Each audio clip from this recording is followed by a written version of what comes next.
Marta.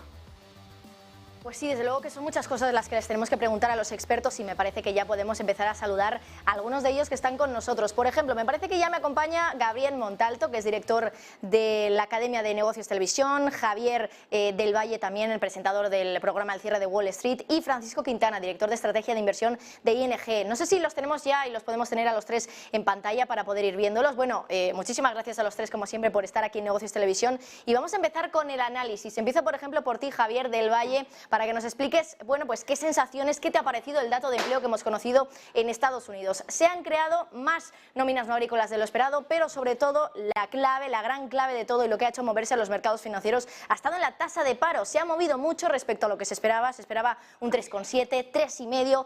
Baja el paro, por lo tanto, en Estados Unidos y los mercados pues vuelven a temblar, podríamos decir. ¿Qué te ha parecido el dato? Bueno, lo que has dicho, ¿no? Las nóminas no agrícolas, más o menos en lo esperado, no creo que eso afecte mucho.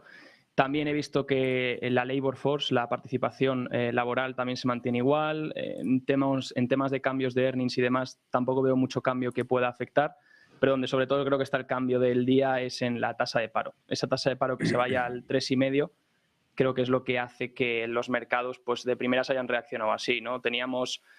Hemos tenido datos mixtos esta semana. Teníamos, por un lado, la demanda va un poco bajando porque vemos que los job openings, esas vacantes de empleo, sí que han reducido en un mes 1,1 millones, pero claro, siguen muy altas, siguen en 10 millones.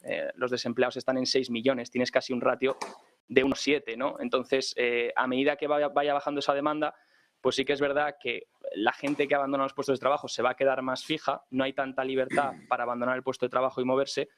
Y también a lo mejor puedes ver enfriar un poco el mercado laboral. Hasta entonces parece ser, y ya lo decían las nóminas privadas del ADP, que lo estuvimos comentando el miércoles, si no me equivoco, veíamos que ya las nóminas seguían fuertes en nivel privado, pues vemos que todavía el mercado laboral sigue fuerte, por lo que podemos esperar una Fed que por ahora siga manteniendo la misma tesitura. Al final, lo más importante es la espiral de precios dentro de esos salarios que han dicho y necesitan controlar la inflación. Por tanto, si el mercado laboral no está aflojando, todavía deben mantener sus políticas o ya no solo incrementar a lo mejor la tasa terminal, sino a lo mejor mantenerla más tiempo, mantener los tipos más tiempo en esos niveles, ¿no? Que a lo mejor es que necesitas tiempo para que esto se vea en el mercado laboral, que al final no deja de ser un indicador retrasado, ¿no? Del ciclo.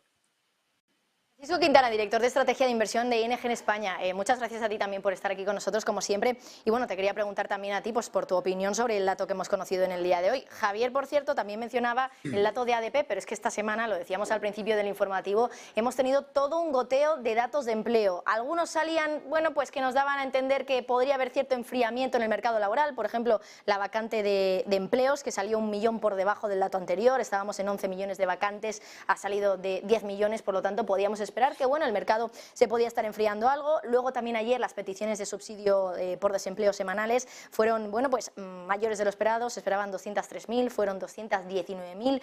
Quizá eran datos un poquito más adelantados, también lo comentábamos en el día de ayer, porque al final son datos semanales en este caso de las peticiones y como decía ahora mismo Javier, el dato de empleo pues queda un poquito más retrasado porque es respecto al mes de septiembre, que bueno, pues ya queda, es el mes que finalizó hace apenas unos días. ¿Qué te parece el dato? Y bueno, ¿cómo ves en definitiva pues todos estos datos de empleo que hemos conocido en esta semana? Un poco como una visión un poquito más global del empleo en Estados Unidos, del mercado laboral, con todos los datos que hemos conocido.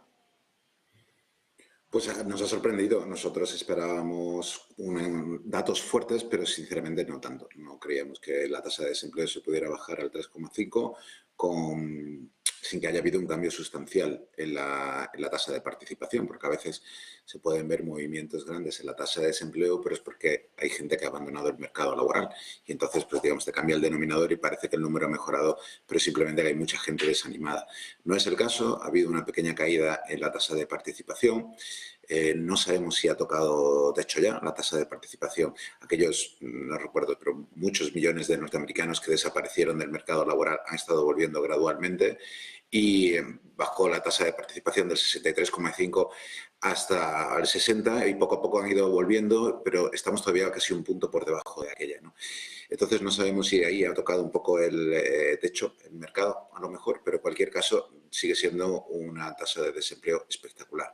Con esto, cualquier discurso sobre la recesión en Estados Unidos inminente, sobre la posibilidad de que la Reserva Federal se tenga que dar la vuelta, de que estemos cerca del famoso pivot, que podría hacer que cambiara el entorno, el sentimiento en los mercados financieros, pues se aleja un poco más y no me extrañaría que viéramos una reacción bastante negativa del mercado. Hasta mañana las perspectivas para la Reserva Federal era que veríamos un ajuste fuerte de aquí a febrero. Entonces, pero que después el año que viene estaríamos todo el año estables en alrededor del 4,75% y que luego ya en diciembre empezaríamos a ver recortes. Imagino que estas expectativas se van a corregir un poquito al alza, ¿no? Que podríamos ver o más subidas de tipos o que llegara el pico, ocurriera un poquito, que siguieran subiendo los tipos hasta finales de la primavera o principios del verano. En resumen, una economía mucho más fuerte de lo esperado. Esto le da la razón a Jerome Powell cuando decía en las últimas reuniones: tenemos una economía tan fuerte que podemos permitirnos el lujo de destruir actividad económica sin que se nos dispare el desempleo. Si, como Javier estaba diciendo, seguimos teniendo 6, 7 ofertas de trabajo por cada desempleado, nos podemos permitir ese lujo de romper un poco las cosas y que esto no provoque una caída en el consumo a través del desempleo. Entonces, esto, digamos, confirma esa visión. La economía está muy fuerte y tenemos subidas de tipos para el rato. Bueno, habrá que ver qué hace la Reserva Federal en la próxima reunión, en la de noviembre. Le da la razón a Powell, decías, Francisco, y Gabriel Montalto, director de la Academia de Negocios y Televisión. Quería ir contigo ahora porque justo antes de dar el dato estábamos comentando que bueno, pues, los futuros estaban apuntando a subidas. Finalmente, al conocer el dato, las caídas han sido bastante abultadas. Ahora mismo voy a repasar cómo están haciéndolo porque estamos viendo movimientos continuamente. Estamos viendo ahora mismo el S&P 500 caer un 1% más o menos, 1,4% para el Nasdaq 100. ¿Cómo ves este movimiento en los futuros de Wall Street y cómo podemos esperar que sea hoy la apertura de sesión en Wall Street? Hola, ¿se me escucha? De Gabriel. Sí, perdona. ¿Qué tal, Marta? ¿Qué tal a toda la audiencia? Bueno, aquí tengo la pantalla, de hecho lo comentaba en Twitter justo 14:27 aproximadamente, 14:26, no me acuerdo la hora exacta y creo que también en el WhatsApp nuestro lo comentaba. Estaba el S&P 500 en ese momento, el futuro, aquí tenemos el VIX. Pero es que teníamos aquí, justo aquí, que se pega, no se ve ahora muy bien, pero lo podemos ver en 5 minutos quizás, que se hace estas 3 velas alcistas 3 minutos antes del dato y dije, imposible, llevaba toda la madrugada y toda la mañana quieto y mueve 3 minutos antes en una dirección, esto es de cortos y efectivamente fue para cortos. ¿Qué es lo que puede pasar? Ayer comentaba en el cierre de Wall Street y antes de ayer también que esperaba que el hueco que tenía el S&P 500 todavía pendiente antes de seguir subiendo, debía cerrarse. Y es justo este de aquí, aproximadamente en los 3.700, 3.710. Esto va a alegrar a muchos bajistas, hará que abran posiciones bajistas, pero cuidado, el dato de empleo de hoy es una excusa que sirve, por supuesto, para que el mercado corrija, caiga, ceda y los bajistas vuelvan a posicionarse, pero es que el dato más importante es el de la inflación. Y es el que saldrá la semana que viene. Y eso es lo que se basa la Fed. Esto es solamente un ingrediente para un buen o mal dato de inflación. El empleo, el coste de la energía, el petróleo, el gas, etcétera, etcétera. Por lo tanto, de momento, lo de hoy es solamente una parte del verdadero dato que es la inflación y lo que basa toda la política de subida de tipos de la Fed y el Banco Central Europeo también. La Fed ya dejó claro que van a ser 75, al menos de momento. Eso es lo que el mercado ya está descontando. Lo habíamos comentado ya hace una semana y pico o 2, también desde Negocios Televisión, en el cierre de Wall Street, 50 para diciembre, y a partir de ahí ya relajarse un poco más para 2023 por el tema de los tipos. Eso sería bueno para el mercado. Un poco de volatilidad previa es lógico en zonas de suelos también que el mercado pudiera tener. Por lo tanto, yo a nivel personal, de momento, para octubre, sigo siendo bullish para el mercado americano. También sigo manteniéndome bajista más para el dólar, aunque hoy la sesión diga lo contrario. Pero hoy es una sesión, es una página dentro del capítulo del libro de los mercados. O sea que yo estaría sobre todo hoy estar pendiente a la volatilidad, nada más que pueda haber, y la apertura probablemente le dé otro arrión bajista. Vamos a ver, aquí sigue corrigiendo. Este es el Standard & Poor's, el futuro. Estamos en una zona muy importante, igualmente aquí la vemos, de soportes, aquí, justo aquí, que vamos a ver, punto arriba, punto abajo, 20, 30 abajo, pero esta es la zona más importante para mí. Aquí tenemos junio de este año, que ya lo conocemos, los últimos mínimos vistos de 3.550, 3.545 para el futuro también durante el mes de septiembre. Pero cuidado, porque esto es solamente para mí un throwback del rebote. Lo aclaramos muchas veces. Iba a haber rebote, pero el rebote iba a tener un throwback, iba a confundir a los inversores alcistas, iba a ilusionar a los bajistas. Se verán probablemente nuevos mínimos, pero no creo que antes de que termine el rebote. Desde 4.050 a 4.100 es donde espero que pudiera efectivamente todavía pasar algo que pudiera llevarle a nuevos mínimos al Standard & Poor's. Y ya luego 2023 pensar en posibles carteras alcistas de cara a 2-3 años nuevamente. Eso es lo que de momento veo, interpreto y puedo llegar o sacar en conclusión. De hecho, vemos el eurodólar también como ha desplomado con el dato, pero también deteniéndose en un nivel importante, de momento marcando soporte en el 0,9740 aproximadamente. Aquí tenemos el índice americano, como ha subido con el dato también, en el 112,64, y es que en semanal, ayer justo lo comentaba, tenemos una directriz alcista que lo mantiene todavía al alza al dólar, al índice del dólar, está con un techo que viene desde 2014, que ha funcionado como resistencia. El rally es muy exagerado en el dólar y hasta ahora, casi siempre, en cualquier activo financiero, con un rally de esta envergadura, da igual lo que sea, cada vez que aumenta este rally, aumenta la probabilidad de una corrección del mismo. Y la corrección que espero en él es en un 30-35%, aunque es en semanal, a lo largo de las próximas semanas y meses.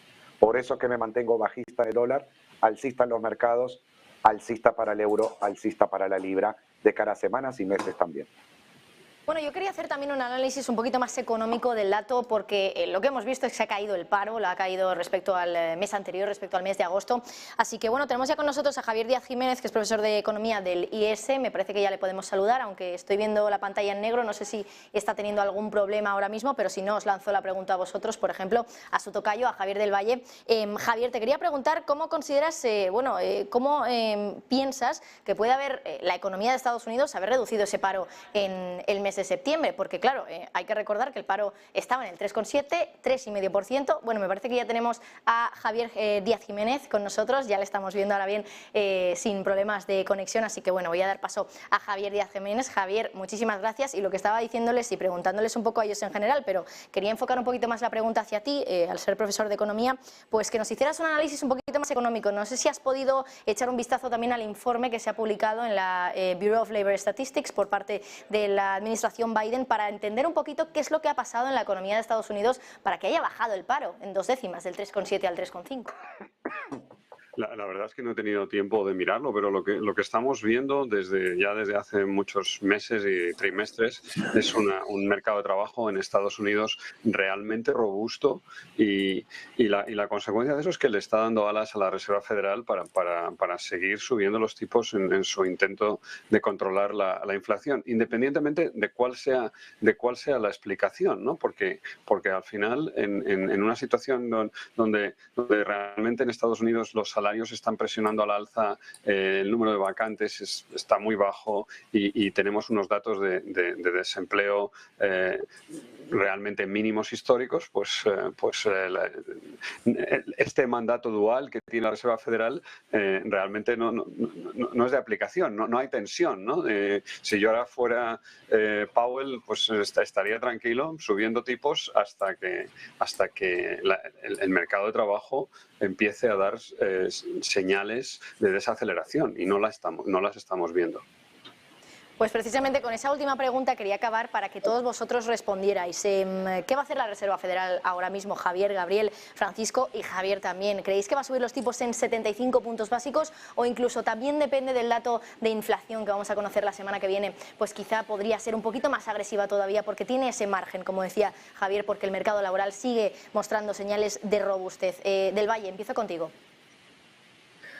Bueno, sean 50, sean 75, ya la probabilidad se ha ido para 75. O sea que es lo que veníamos viendo desde las últimas semanas. En principio este dato debería confirmarlo, pero es que el dato más importante, como ha dicho Gabriel, va a ser el de la inflación, en mi opinión, y ese es el que va a cambiar mucho las expectativas, la expectativa de la tasa terminal y los futuros de la curva de la Fed. Entonces, yo esperaría ese dato antes de tener una decisión final, esperaría ese dato de inflación, que en principio pues todo apunta, sí que la categoría de energía a lo mejor sigue desacelerando, pero todo apunta a que otras categorías, como ya veíamos en el último dato, siguen todavía fuertes, ¿no? Shelter, servicios, sobre todo ahora he mirado el dato de desempleo y hablaban también que la fuerte creación laboral se estaba dando en temas más de servicios y relacionados con ocio. Entonces yo creo que ahí es donde Estados Unidos tiene también la fortaleza que se está viendo para los datos económicos, pero también tiene la presión de subida de precios, ¿no? La presión inflacionaria. Entonces, lo dijo Kashkari ayer, miembro de la Reserva Federal, dijo: tenemos que controlar los servicios y tenemos que controlar el empleo, la tasa el mercado laboral, ¿no? Tenemos que enfriarlo. Entonces veremos si lo consigue, pero todo apunta a eso, 75 puntos, y ya no es si 50 o 75.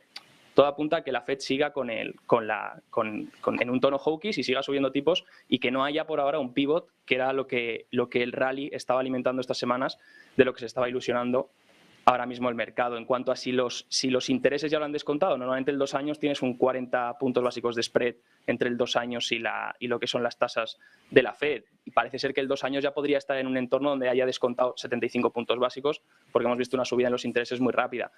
Luego ya va a depender hasta qué punto se ha descontado o no, para ver cómo reacciona el mercado, ¿no? Quería comentaros también lo que está sucediendo en el mercado de futuros ahora mismo en Wall Street. Estamos viendo caídas de en torno al 2% para el Nasdaq. Estamos viendo también en pantalla, lo pueden ver los espectadores, un gráfico de los futuros del S&P 500 y estamos viendo una caída brutal. Desde luego, Gabriel, quería preguntarte a ti también cómo estás viendo el movimiento ahora mismo del mercado y también cómo consideras que puede actuar ahora la Reserva Federal. ¿Estás de acuerdo también con Del Valle en que Powell podría, pues tendría ahora más papeletas para subir los tipos en 75 de nuevo? La sorpresa sería que no fueran 75. Esa sería la sorpresa que en este momento el mercado quizás no estuviera descontando, ni tampoco las principales gestoras. La inflación y la inflación. Todo empezó con la inflación y todo gira en torno a la inflación. Repito, lo de hoy es un ingrediente más para la inflación, más o menos. Pero cuidado, la política agresiva de tasas de interés lleva aproximadamente desde agosto. No daba tiempo todavía, o sea, no podíamos esperar en septiembre el efecto. Por eso la reacción de hoy del mercado, pese a que es normal a la baja, perdón, no es normal que el mercado vaya a la baja con un buen dato de empleo americano. Eso a lo largo de los últimos 10 años, en otras circunstancias, no ocurría. Esto era para que hubiera subido 100 puntos el Standard & Poor's, pero hoy todos nos fijamos en la Fed y lo que la Fed le gusta o no le gusta. Y eso es lo que estamos analizando en este momento. Por eso hay que tener especial cuidado. Y otra cosa, en unos 5 años, la deuda americana, que ayer justo superó los 31 billones, estará aproximadamente en 40 billones. Tenemos ya casi en 4% los bonos a 2 años y tantos también a 5 y 10 años. Estamos hablando que de aquí a 5 años, a 2 o 3 años, Estados Unidos estará pagando aproximadamente $1 billón solo en intereses anualmente. Cuidado con ese golpe a la economía que va a significar, porque hay que cubrir esos intereses. Lo mismo sucede en países como España y todo. La política de subida de tipos, tarde o temprano, tiene que ser corregida a la baja sí o sí, porque bonos en esos niveles van a traer problemas futuros a las economías de todo Occidente y de todo el hemisferio norte, porque hay que pagar esos vencimientos y esas tasas que hoy se están tratando de colocar. Semana que viene también termina la compra de bonos del Banco Central de Inglaterra que estaba realizando. Y cuidado a ver con lo que sucede, porque de momento está muy tranquilo. Así que yo creo que la semana que viene probablemente la inflación es lo que nos dé una guía mucho más precisa de lo que puede hacer el mercado. Entonces, ya no solo por lo técnico, también un poco por el tema de datos macro y fundamental, quería hacer este comentario, ¿no? Sí, es el siguiente gran dato, ¿no?, que tenemos en la agenda ahora mismo en los mercados financieros. Va a ser la próxima semana, si no me equivoco, el jueves, cuando vamos a tener el dato de IPC. Francisco Quintana, ¿qué esperas tú del dato de inflación que vamos a conocer la semana que viene y el movimiento de la Reserva Federal en su próxima reunión, en la de noviembre? Bueno, el consenso está bastante anclado a los 75 puntos básicos. Ahora mismo la probabilidad que el mercado asigne a eso es un 80%. ¿Y qué incluye esa visión del mercado? Pues incluye un dato de empleo fuerte, no tan fuerte como el que hemos tenido, Entonces todavía nos queda digerir se tardará unas cuantas horas. Incluye una expectativa de que la semana que viene veremos cómo cae un poquito la inflación total en Estados Unidos, pero sube, pues, por la energía, pero sube la subyacente. Y luego incluye pues unos datos más o menos sin cambios en términos de consumo, de ventas al por menor en el resto del mes. Es que hay que recordar que todavía queda muchísimo tiempo hasta la siguiente reunión de la Reserva Federal, que tiene lugar a principios de noviembre. Hay mucha tela por cortar y mucho indicador. Entonces, esto es lo que ahora mismo está descontado en esos 75 puntos básicos. Si tuviéramos una sorpresa al alza de que la subyacente fuera mucho más de lo esperado, o viéramos datos fuertes del sentimiento que se estuviera recuperando, o las ventas al por menor, por ejemplo, que fueran más sólidas de lo esperado, yo creo que podríamos estar viendo dentro de unos días cómo aparece la posibilidad de que subieran 100 puntos básicos. Yo diría que ahora mismo lo que nos está enseñando la economía norteamericana es que casi con toda probabilidad está para los 75 puntos básicos, pero que existe un riesgo creciente de que estuviéramos hablando de incluso 100 dentro de un par de semanas. Y de hecho, no sé si alguna vez en la historia la Reserva Federal ha subido los tipos de interés de una sola vez en 100 puntos básicos. La semana que viene tenemos dato de inflación y, por cierto, estoy mirando aquí también el gráfico que les estamos poniendo en pantalla a los espectadores de los futuros del SP y parece que ha hecho un suelo, está empezando a subir un poquito. Por último, Javier Díaz Jiménez, te quería preguntar también pues qué visión tienes tú, si consideras que los 100 puntos básicos, teniendo en cuenta todo el tiempo que queda para la reunión de la Reserva Federal y lo fuerte que está el mercado laboral, ¿consideras que podemos dar cierta fiabilidad a que quizá la Reserva Federal pueda subir los tipos en 100 puntos básicos o te mantienes también pues en línea con el consenso con los 75? Bueno, yo, más bien realmente coincido en varios de los comentarios que habéis hecho ya. En primer lugar, queda mucho tiempo, van a pasar muchas cosas, vamos a seguir muy pendientes de la evolución de la invasión, de la desaceleración en China, de aquí a noviembre quedan muchos datos, pero si tú me preguntas hoy, a fecha de hoy, para mí es bastante claro que el consenso 75 y los riesgos, desde luego, no los veo a la baja, los veo claramente hacia la alza, ¿no? O sea, 75, vamos a empezar a mover en el grupo 75-100. Y otro comentario que ha surgido a raíz de lo que habéis dicho. Al final no tenemos que olvidar que la inflación es un impuesto, ¿no? y que la deuda pública hay que medirla con relación al Producto Interior Bruto nominal, o sea, la suma de la tasa de crecimiento del PIB real con la tasa de inflación y que una manera de resolver el problema de la deuda es precisamente diluirla con una subida de precios, ¿no? Aunque por supuesto es cierto, también es verdad que la subida de tipos pues penaliza a las nuevas emisiones, ¿no? Porque no olvidéis que las emisiones viejas, la deuda, se están financiando a tipos antiguos, ¿no? Y cuanto más atrás te vayas en el tiempo, pues tipos más bajos. Entonces el problema será un problema de aumento lento y gradual de los costes de las refinanciaciones y yo creo que vamos a seguir un tiempo largo en este escenario hasta que consigamos volver a normalizar la diferencia entre los tipos y la inflación, que realmente yo creo que hasta que no consigamos un mundo de tipos de intereses reales positivos, vamos a continuar viendo fluctuaciones y viendo subidas de tipos. Bueno, desde luego que es impresionante el movimiento que estamos viendo hoy en los futuros en Wall Street. Estamos viendo caídas que han llegado incluso a rozar el 2% en el Nasdaq, ahora está en el 1,6%, 1,12%. Y bueno, tampoco es de extrañar teniendo una inflación disparada por encima del 8%. Mientras tanto, el mercado laboral sigue ahí imparable con un 3,5% de paro, que bueno, pues prácticamente es pleno empleo. Gracias Gabriel Montalto, también Javier del Valle, Javier Díaz y Francisco Quintana, como siempre, por estar con nosotros y bueno, pues dar estos comentarios tan brillantes sobre lo que bueno, pues nos está diciendo este dato de empleo, dato de paro en Estados Unidos y sobre lo que podría hacer la FED de cara a la siguiente reunión. Gracias a los cuatro, insistimos en que os agradecemos muchísimo que estéis aquí con nosotros en el especial. Espero que tengáis buena tarde y bueno, pues también buen negocio para una tarde que en los mercados es movidita, gracias a los cuatro. Y nosotros seguimos muy pendientes también de lo que ocurre en los mercados financieros tras ese dato de empleo, 3,5% de paro en Estados Unidos.